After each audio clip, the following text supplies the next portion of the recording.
Micro grains மட்டும் இல்லாம நம்ம ஒயிட் லேபிளையும் ப்ரொவைட் பண்றோம். அதாவது எனக்கு பிசினஸ் பண்ணணும்னு ஐடியா இருக்கு. பட் மைக்ரோ கிரெயின் என்னால க்ரோ பண்ண முடியல.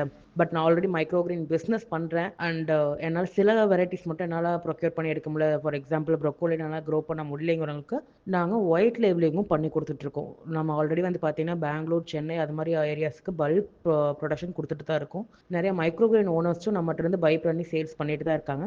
அது இல்லாம வெஜிடபிள் வெண்டர்ஸ் அவங்களாமும் நம்மட்ட வந்து பார்த்தீங்கன்னா, பல்கா ப்ரொக்யூர் பண்ணிட்டு அவங்க நேம்ல சேல்ஸ் பண்ணுவாங்க. ஆப்ஷன் நம்மட்ட என்ன இருக்குன்னு பார்த்தீங்கன்னா, ரா மைக்ரோ கிரீன் பவுடர்ஸ். இது என்னடா ரா மைக்ரோ கிரீன் பவுடர்ஸ்? அது என்ன கஸ்டமைசேஷன் அப்படின்னு போட்டிருக்கீங்களா? என்ன அப்படின்னு பார்த்தீங்கன்னா, ரா மைக்ரோ கிரீன்ல நம்மட்ட 27 வெரைட்டிஸ் காமிச்சோம் இல்லைங்களா? அந்த 27 வெரைட்டிஸ்லயுமே ஒரு மைக்ரோ கிரீன 40 டிகிரில நான் சொல்றேன் பாருங்க. உங்களுக்கு டெம்பரேச்சரும் சொல்றேன். 40 டிகிரி நம்ம அத கரெக்ட்டா ட்ரை பண்ணி, டீஹைட்ரேட் பண்ணி, அத பவுடர் பண்ணி நம்ம குடுத்துட்டு இருக்கோம். இந்த கஸ்டமைசேஷன் அவைலபிள்னு போட்டிருக்கேன் இல்லைங்களா? என்ன கஸ்டமைசேஷன் நான் பண்ணுவேன் அப்படின்னா,